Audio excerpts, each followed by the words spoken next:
existe la reencarnación. Partiendo de la base que todos sabemos de que todo lo existente en el universo evoluciona, hay que decir que la reencarnación juega un papel fundamental en nuestra propia evolución. El mundo no sería el que es, o mejor dicho, la evolución no existiría tal como la conocemos si no fuera por la reencarnación. Si hubiera un alma nueva en cada ser humano, la evolución sería muy inferior, puesto que ésta solo hubiera podido ser por medio de lo que enseñaron los padres a los hijos más las propias experiencias de los hijos. Pero si lo entendemos como que un alma aprende una serie de lecciones a través de las experiencias y al cabo de ciertos años renace con ese aprendizaje en forma de conciencia, entenderemos que esta teoría supera a la que muchos dicen que cada ser humano viene con un alma nueva en cada vida. ¿Qué podrían enseñar aquellos prehistóricos a sus hijos si aún no habían desarrollado la mente? Pues el uso de la fuerza para su supervivencia, su instinto salvaje y poco más, pero si lo enfocamos a través de la teoría del renacimiento comprenderemos, como ya veremos después, que lo que se experimenta en una vida tiene sus resultados positivos y que estos resultados son la base de su carácter en la próxima. Creer que cada ser humano nace con un alma nueva en cada vida es como creer que un niño va a aprender igual que aprenden ahora si cada día fuera al colegio con un cerebro o con un cuerpo nuevo. Sabiendo ya que somos un espíritu o alma evolucionante que en cada vida toma una serie de cuerpos, que también evolucionan, para, a través de las experiencias, poder desarrollar la mente, la voluntad y el propio espíritu, está claro que la meta final es convertir los poderes latentes del espíritu en dinámicos y hacernos perfectos como es perfecto el ser que nos creó, diferenció de él mismo. Como siempre se ha dicho, nuestro mundo no es el terrenal sino el espiritual o celestial. Y como dijo San Pablo, tenemos un cuerpo terrenal y otro espiritual. El espíritu representado como alma renace gracias a sus varios cuerpos para obtener experiencias y asimilar su quintesencia en forma de conciencia y, como ocurre en la vida física durante el sueño, después de dicha asimilación y de un descanso que nos hace olvidar la vida pasada, volvemos a renacer en busca de nuevas experiencias que aumentarán el poder de la voluntad, la moral y la mente. Lo mismo que el niño comienza por aprender las vocales y las consonantes en la escuela infantil, así comenzó el hombre en sus primeros pasos, aprendiendo a sentir y a pensar para diferenciar el bien del mal y para actuar según el resultado de sus experiencias. Sin embargo, al igual que el hombre que se acuesta y que no tiene conciencia propia durante unas horas para luego levantarse siendo el mismo, así el alma sigue siendo la misma por muchos cuerpos que utilice en sus renacimientos. El verdadero hombre, el ego o yo superior, no es nuevo en cada vida porque Dios no podría ser Dios si a un hijo suyo le pidiera las mismas cuentas habiendo nacido pobre, enfermo o entre gente malvada que lo contrario. El hombre siembra en una vida con sus deseos, emociones, pensamientos, palabras y actos, y según sean estos así será lo que coseche en la próxima vida después de pasar por el estado de purificación del purgatorio y de elevación espiritual en el cielo. Y según esas siembras y cosechas de una vida, así nacerá con determinado carácter en la próxima. La reencarnación o renacimiento será parte de la evolución del hombre hasta que éste adquiera tal desarrollo de conciencia y tal liberación del aspecto personal respecto al mundo físico, que ya no tenga ningún interés por lo material. Desde el punto de vista de la lógica y de la razón, la reencarnación es necesaria. Sin la teoría de la reencarnación la razón no encontraría explicación alguna a muchas de las inquietudes y preguntas que se hace el ser humano. La reencarnación aporta esperanza, paz y deseos de superación de uno mismo, es más, la luz que arroja explica el origen, evolución y el fin de la vida humana. La teoría del renacimiento ha anulado por completo a la de Darwin a la vez que elimina la angustia producida por los problemas morales que aún mucha gente tiene cuando no encuentra las respuestas adecuadas a sus siempre presentes dudas sobre la vida y el ser. Veamos algunos ejemplos. Todos hemos visto algún documental que diga o demuestre que aún quedan tribus o culturas tan, sobre todo para los occidentales, amorales, atrasadas y salvajes que aunque para ellos sea muy normal lo que hacen, para nosotros sea horrible. No hace tantos años que se descubrieron antropófagos y otras tribus que no tenían lengua reconocida sino que se comunicaban por sonidos y expresiones físicas. Si no existiera el renacimiento como una ley, entre otras, que contribuye a la evolución de cada individuo, ¿dónde irían esos seres después de la muerte? Excepto que alguien siga pensando en aquella teoría absurda de que venimos de la nada y volvemos a la nada, a algún sitio tiene que ir su alma, sea infierno, purgatorio o como queramos llamarlo. Igual que un niño puede dejar muy atrás a otro desde que comienza en el colegio hasta que consigue su doctorado gracias a su esfuerzo y sacrificio y a que se adapta a las circunstancias y a las enseñanzas, también algunos humanos se quedan tan atrasados en la evolución que aún siguen en esa tribus o razas, que nadie interprete mal estas palabras, todos somos hermanos e hijos de Dios en espíritu. Está claro que estas almas no pueden estar mucho tiempo en el cielo porque no han hecho tantas cosas buenas como para estar allí. La estancia en el purgatorio o en el cielo depende de lo bueno o malo que se haya hecho y de los ideales y grado de conciencia que se haya alcanzado. Por consiguiente y suponiendo que un ser con poca razón, moral y espiritualidad acabara de morir, no podría ir al cielo sin antes limpiarse de todo lo malo que lleva consigo, y eso solo se consigue en el purgatorio o, a veces, infierno. Si no creyéramos en la reencarnación, diríamos que Dios es malvado por enviarle al infierno o al purgatorio, pero si lo vemos a través del renacimiento y de la evolución diríamos que, como ejemplo comparativo, es como el niño que no quiere esforzarse por estudiar y se dedica a obstaculizar a sus compañeros, y que a fin de curso repetirá y durante el mismo recibirá algún castigo. Lo mismo que no se debe castigar físicamente a un niño según lo expuesto anteriormente, tampoco se manda a ese infierno famoso donde se sufre por toda la eternidad. Ese infierno no existe, lo que existe es un estado de conciencia que hace comprender al individuo el mal que ha hecho, quedando así grabado en la conciencia por medio del dolor, que no es otro que el que él causó a los demás. El renacimiento hace comprender y asimilar las leyes divinas para que en cada vida pueda aplicarlas y así liberarse de ellas mismas, tanto durante la vida como después de la misma, cuando se encuentra entre sus familiares, amigos y enemigos en el más allá. El renacimiento hace que la quintesencia de las experiencias de todas las vidas pasadas se muestren como carácter y como destino en la siguiente.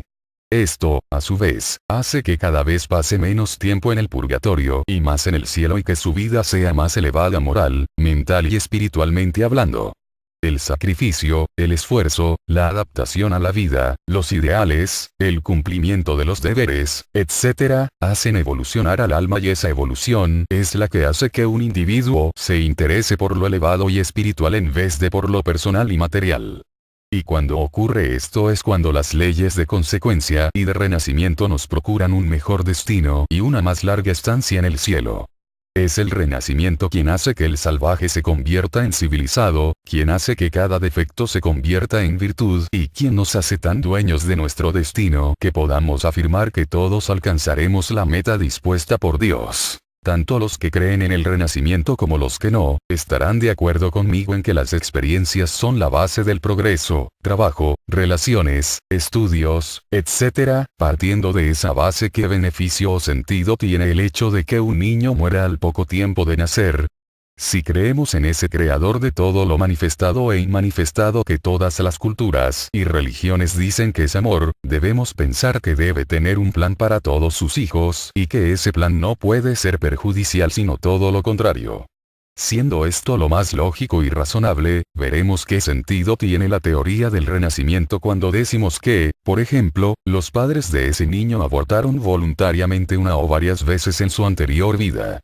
Pero si no creemos en el renacimiento no encontraremos una explicación convincente. ¿Para qué nace? Viene de esa nada para volver a la nada. Pero también para esa alma que ha perdido su cuerpo físico tiene explicación el renacimiento si, como ejemplo, murió en un terrible accidente y no pudo llevarse la película de su vida, de donde se extrae el beneficio de las experiencias. En este caso pasará a la escuela infantil celestial, donde aprenderá lo perdido y vivirá felizmente hasta tener preparado un nuevo y mejor renacimiento.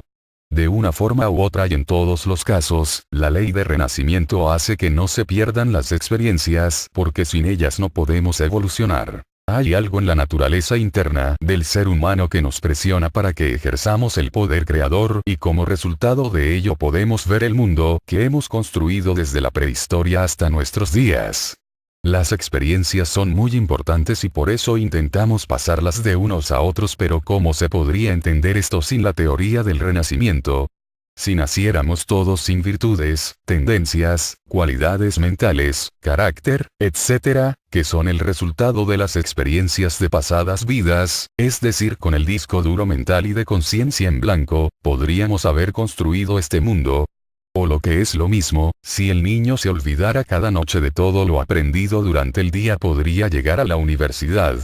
Es el renacimiento como músico durante varias vidas quien hizo que el alma encarnada como Mozart fuera un genio.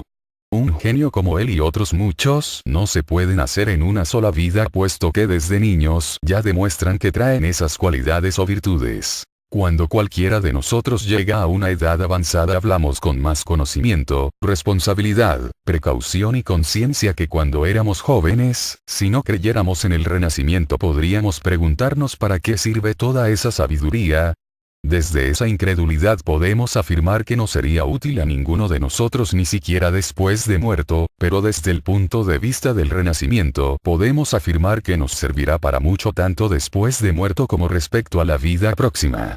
¿Tendría esto sentido en un plan creado para que todos seamos perfectos como nuestro Padre que está en los cielos es perfecto?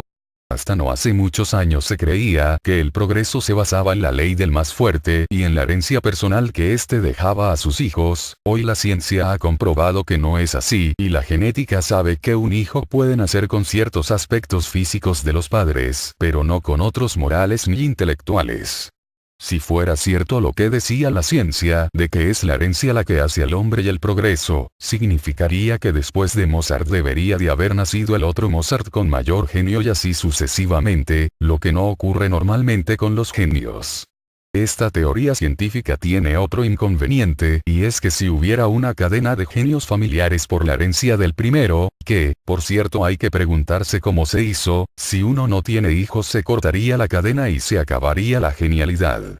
Pero mirándolo desde un punto de vista más amplio, podríamos decir que, a la larga, todos podríamos ser genios en determinado campo, puesto que los hijos de otros hijos genios irían sembrando su genética de genios por todo el mundo. Todos hemos conocido o conocemos algún caso donde de un padre inculto y más bien machista, bruto o malvado han nacido hijos / con un carácter noble y mucho más elevado que el del padre, fruto de sus anteriores vidas. Ha sido la ley de renacimiento quien le ha hecho nacer de ese padre porque en el pasado tuvieron alguna relación y dejaron alguna deuda pendiente entre ellos. Quizás el que hoy es hijo fue padre en otra vida y no cumplió con su deber correctamente y ahora renace como hijo para hacerlo con sus más elevadas cualidades. El verdadero progreso procede del grado o nivel de conciencia que cada individuo tiene, con la particularidad de que la conciencia se obtiene después de la muerte, cuando revisamos la vida pasada para ver los errores y los aciertos. En la vida social no progresa más el más ladrón, el más bruto o el más tirano, sino el de más elevada moral, intelecto y espiritualidad, y eso no se hereda de los padres, sino que lo traemos como carácter gracias al renacimiento. Así es que ni cada persona nace con un alma nueva, que es como decir que nace sin carácter y con un cerebro y una mente en blanco, ni la evolución se consigue por herencia, sino por la ley de renacimiento que, junto a la de consecuencia, nos ponen donde nos corresponde y nos dan lo que necesitamos de acuerdo a las deudas del pasado y a los proyectos del futuro. Sí, como algunos afirman, Dios no existe ni tampoco creen en el renacimiento. ¿Qué ocurre con esas almas que nacen en lugares y familias tan diferentes? ¿Qué ha hecho esa alma para nacer en un barrio de delincuencia y de gente deshonesta y maltratadora? ¿Qué ha hecho ese otro que nace en una familia de ricos donde no le faltará de nada? ¿Por qué uno se verá obligado casi a delinquir o a tener muy pocas posibilidades de progreso mientras enferma una y otra vez, a la vez que el otro puede estudiar una carrera y alcanzar un puesto elevado en la sociedad? A esto le llaman justicia o hechos de la naturaleza muchos de esos incrédulos, pero viendo la perfección del universo y de los reinos de la naturaleza y de nuestros cuerpos, etc., ¿cómo se puede pensar que esa sabia naturaleza cometa esas injusticias con los seres humanos? Cuando un hijo de cualquier de nosotros comete un error grave o persiste en sus faltas, le castigamos sin salir, sin ver la televisión u otros hechos similares, pero eso no evita que el amor que sentimos hacia él nos haga sufrir. Pues de la misma manera que el hombre ha creado sus leyes sociales y sus normas familiares donde, por medio de un castigo rectifica en sus maneras de actuar y de pensar, asimismo Dios también tiene sus leyes divinas para que el hombre vaya por el camino de perfección. Pero hay una diferencia, entre otras, entre la justicia de Dios y la nuestra, y es que, aunque nuestro desarrollo actual aún no nos permita comprenderlo perfectamente, las leyes divinas están hechas y actúan por medio del amor de Dios. De aquí que cuando una persona nace traiga lo mejor de sus anteriores vidas y lo haga en el lugar y en la familia donde más desarrollo pueda obtener, aunque también sea pagando deudas y errores del pasado. El ser humano poco evolucionado lo es porque, como el niño en sus primeros años de colegio, ha renacido menos que otros o porque se ha quedado rezagado por no adaptarse y esforzarse como los demás, de ahí que, como en la vida misma, el joven comete errores por su inexperiencia y el anciano no los cometa tan fácilmente por sus experiencias y conocimientos. La mayoría de la humanidad va recorriendo un sendero cómodo alrededor de una montaña y lo hace inconscientemente y entreteniéndose en contemplar el paisaje y coger las flores que se encuentran en el camino. Pero otros pocos han mirado hacia arriba buscando algo nuevo que les saque de la monotonía y han descubierto que allá en lo alto hay una luz que les sirve de guía y les alumbra el camino recto y empinado que, a diferencia de los otros, ellos toman con fe y esperanza. El renacimiento es lo que hace que en alguna vida veamos esa luz y tomemos el sendero del sacrificio y del servicio amoroso y desinteresado al prójimo. Y cuando estamos en ese nivel comprendemos que esos otros más atrasados y que se entretienen en las cosas del mundo son hermanos nuestros y que es nuestro deber ayudarles. Si no fuera por la conciencia y la sabiduría que nos aporta el hecho de renacer la vida, sería un caos porque está claro que el hombre solo piensa en él y en la manera de vivir cada día mejor en perjuicio de los demás. Y si alguien tiene dudas, partiendo de la propia época prehistórica y suponiendo que no existiera el renacimiento, ¿dónde estaría o cómo sería actualmente la humanidad? ¿Por qué siendo espíritus hemos tenido que descender a estos mundos inferiores para sufrir? Sí, como dice la Biblia, tenemos que ser perfectos como nuestro Padre que está en los cielos es perfecto, y si podemos hacer las obras que Cristo hizo y mayores aún, está claro que eso no se puede conseguir en una sola vida. Según nuestro conocimiento actual, para conseguir esa meta deberíamos, al menos, superar nuestro peor enemigo que es la ignorancia y obtener todo el conocimiento y sabiduría para aplicarlo y desarrollar la mente y la voluntad a la vez que perfeccionamos nuestros diferentes cuerpos. Por estas razones tuvimos que individualizarnos y cumplir el plan previsto por Dios, donde entra la ley de consecuencia y la del renacimiento. Al igual que los niños que asisten a clase, estas leyes hacen que evolucionemos y que cada vida sea superior en sentido físico, moral, intelectual y espiritual.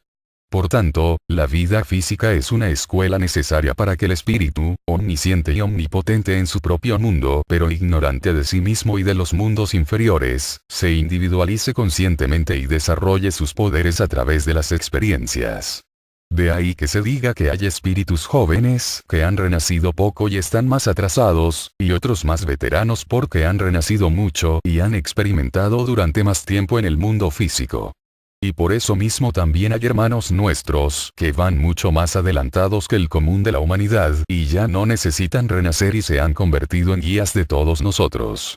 Es un error pensar que estamos aquí en contra de nuestra voluntad, ni que esto sea un capricho de Dios, y menos aún que Dios ponga a unos para que nazcan en un lugar y familia privilegiada donde no les faltará de nada y sean felices, y a otros lo contrario. Nosotros debemos ser el capitán de nuestro barco y dominar nuestras circunstancias por medio de la buena voluntad y de la razón. Nuestra vida actual es el resultado de la vida anterior, las buenas obras del pasado se convierten en bendiciones, mientras que los errores lo hacen en sufrimiento y limitaciones. El ser humano actual no ha llegado a ser tal gracias a un simple desarrollo o evolución, para ser ese ser físico, senciente y pensante ha tenido que hacer un descenso, involución del espíritu en la materia, para poder adquirir sus diferentes cuerpos de expresión, pues si los hubiera tenido no hubiera hecho falta descender. Además, la materia de la que están compuestos dichos cuerpos no puede existir en esos mundos espirituales, lo mismo que no puede estar presente la materia física en los sueños. La materia de estos cuerpos procede de la materia de los mundos que han sido creados antes a tal fin y cuyo origen está en la materia original espíritu, de donde procede todo lo creado. Por eso se dice que el espíritu hizo una involución a través de los mundos para adquirir sus cuerpos y ahora está comenzando a ascender por el arco evolutivo ascendente, perfeccionando dichos cuerpos y desarrollando la conciencia y la voluntad. Pero tanto en la involución como en la evolución, también están presentes otros dos aspectos importantes para que el hombre alcance su meta. Uno es la evolución de las formas físicas, el espíritu va creando y habitando cuerpos cada vez más perfectos para luego extraer el mayor beneficio de ellos en los diferentes mundos, y el otro es la capacidad de crear causas nuevas, que facilitan progreso independiente y poderes creadores espirituales. Cuando el espíritu, inconsciente de sí mismo, comienza su descenso para la creación y adquisición de sus cuerpos con la ayuda de otras jerarquías más avanzadas, que es algo parecido a decir que cuando el recién nacido, inconsciente de sí mismo, comienza a crecer, a aprender y a trabajar con la ayuda de sus padres, su conciencia es interna y no es consciente de lo que ocurre fuera porque está centrado y usando su fuerza creadora en la construcción de sus cuerpos. A alguien le puede parecer extraño, pero si digo que esa fuerza es la misma que utiliza ahora para crear todo lo que nos rodea externamente, lo entenderá. Era necesario que el espíritu construyera las formas o cuerpos de diferente clase de materia de los mundos mientras involucionaba, como todavía lo hace, para luego entrar en ellos a modo de evolución y así despertar o ser consciente en esos mundos. Pero esa obra no hubiera podido conseguirse si no fuera por la capacidad de crear originariamente y que llamamos epigénesis. El fin de la evolución es hacernos dioses creadores como nuestro Padre que nos diferenció de Él temporalmente con el fin de que lo concibamos gracias a los diferentes cuerpos, mundos y experiencias en ellos, es decir, al desarrollo de nuestros poderes latentes que como hijos de Dios tenemos.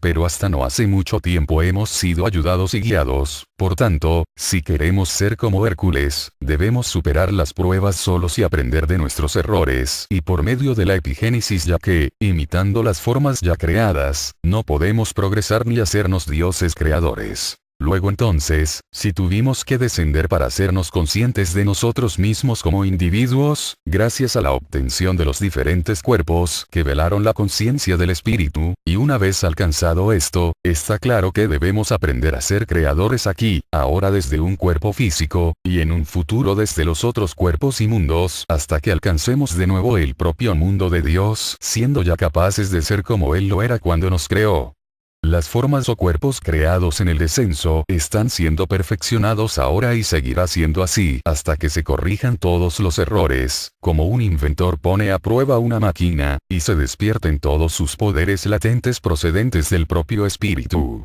Es la vida individual procedente del espíritu la que se abre camino entre las formas y cuerpos físicos para manifestar su naturaleza divina. Lo que aparentemente somos es solo una personalidad temporal que termina desapareciendo. Como he dicho, lo mismo que un niño no puede hacerse responsable de los asuntos de su padre, otros seres que van mucho más adelantados que nosotros, fueron los que nos facilitaron la manera de obtener los futuros cuerpos, cuando aún éramos inconscientes de nosotros mismos, y de despertarnos ciertos aspectos del espíritu como base de la futura evolución individual. Estos seres y otros que vinieron en nuestra ayuda después, fueron los artífices de que esa vida evolucionante se convirtiera en un yo humano. A partir de desarrollar la mente y de manifestarse la conciencia individual, nosotros nos hacemos cargo de nuestra propia evolución y nos ponemos en el puesto de esos elevados seres externos para trabajar sobre lo interno. Sin embargo, nuestro origen es el creador de nuestro sistema solar, Él nos facilitó todos los medios para adquirir la conciencia individual actual igual que una madre cuida y alimenta a su hijo hasta que éste puede valerse por sí mismo. Sin Él nada seríamos ni nada podríamos hacer porque la parte está en el uno y el uno en la parte.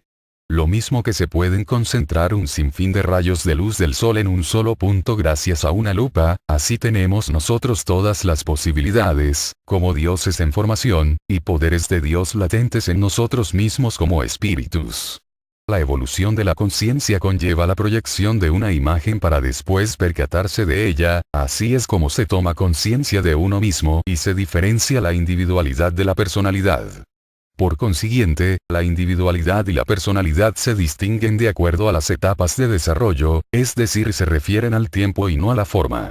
Lo que en cada vida desarrollamos como personalidad después, se hace parte de la individualidad, que es quien en realidad evoluciona y despierta sus poderes latentes para convertirlos en dinámicos. De aquí que fuera necesario descender a los mundos como espíritus, para crear la personalidad y tomar conciencia de ambas para luego extraer la quintesencia de las experiencias de la personalidad, el hombre. Debe haber un intercambio de fuerzas e influencias entre el ego y la personalidad si queremos que el ego evolucione hacia su meta que es Dios. Dentro de esa distinción que hubo que hacer, individualidad-personalidad, una vez en la Tierra y a partir de obtener la mente, es necesario entender que, aunque vida y la conciencia es lo mismo, se produce una distinción cuando se observa como personalidad terrenal. Cuando nos fijamos en nosotros mismos, nos vemos como una vida en la forma, y cuando nos reconocemos como un yo sí mismo, nos vemos como conciencias que se expresan por diferentes medios. Naturalmente que esto también influye en la visión que tenemos de los demás respecto a nosotros como individuos, lo que no deja de ser otro motivo por el que tuvo que descender el espíritu.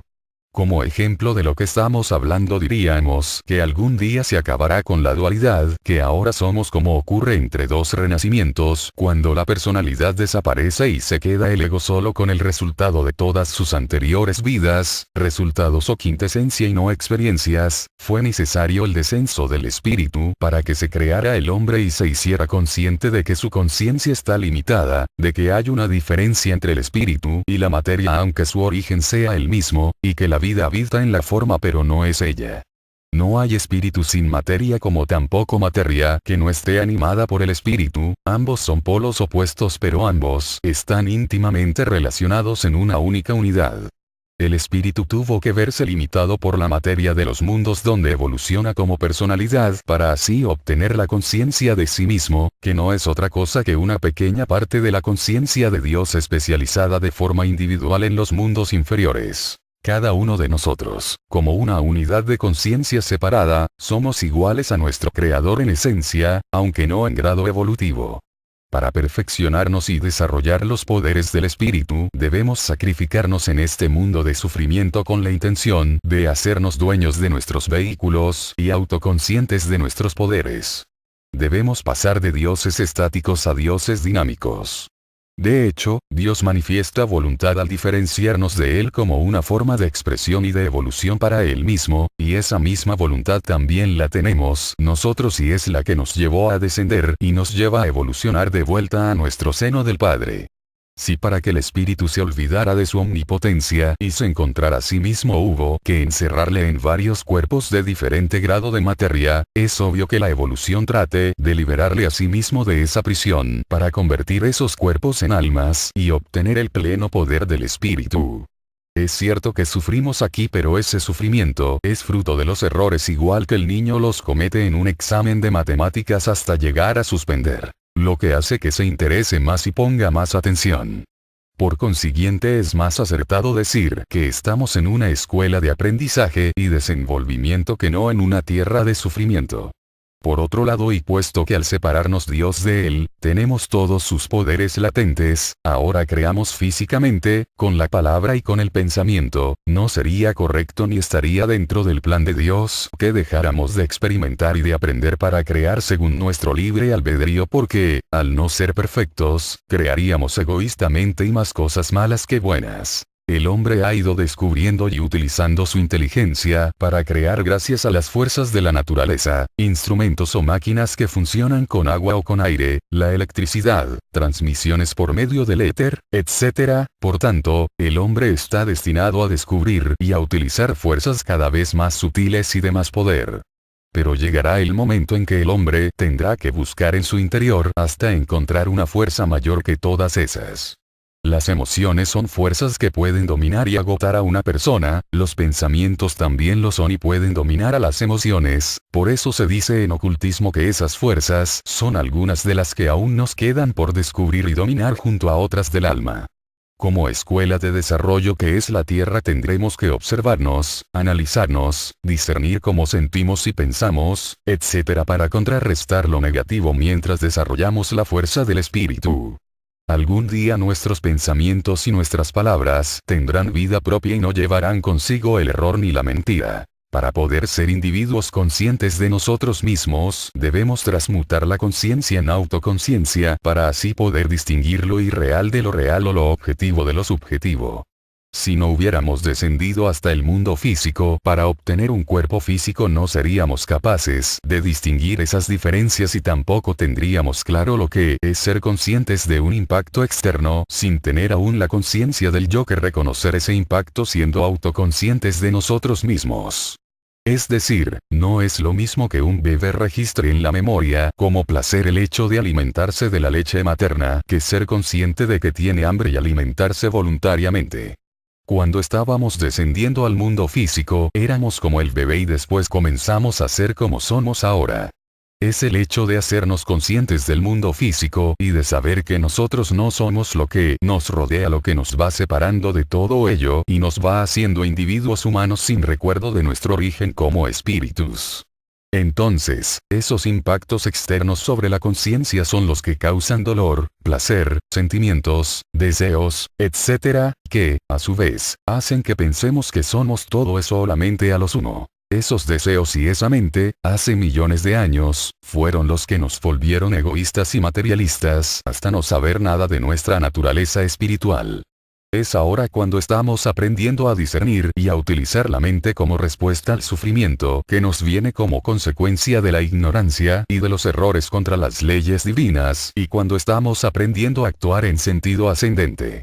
Una vez enfocada nuestra conciencia en el mundo físico, y en el cerebro físico, lo que nos sirve para conocer, desear, actuar, etc., es cuando debemos trabajar internamente de nuevo, como hace millones de años, pero siendo autoconscientes y con la voluntad y el libre albedrío propio para buscar el espíritu. Todavía nos queda evolucionar hasta ser autoconscientes en los dos próximos mundos de igual forma que lo somos aquí en el físico.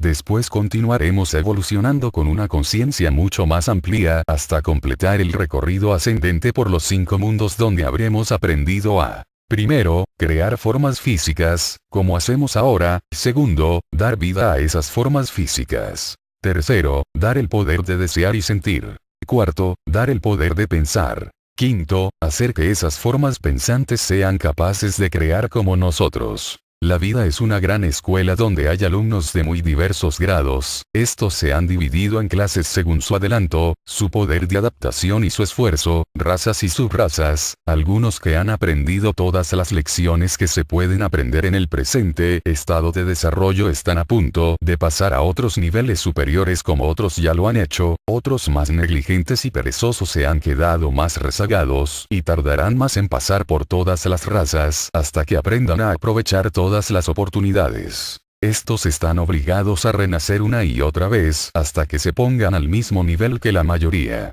Así, los que han perdido oportunidades aún pueden alcanzar a los primeros y estos últimos aún pueden rezagarse temporalmente. Unos obtienen un cielo temporal mientras que otros obtienen un purgatorio, pero todos, de una manera u otra, nos salvaremos porque en Dios vivimos, evolucionamos y tenemos nuestro ser. Todos seremos absorbidos por el Espíritu de Dios, sea en un ciclo de manifestación o en otro, sea como individuos del presente o sea como individuos de un futuro lejano.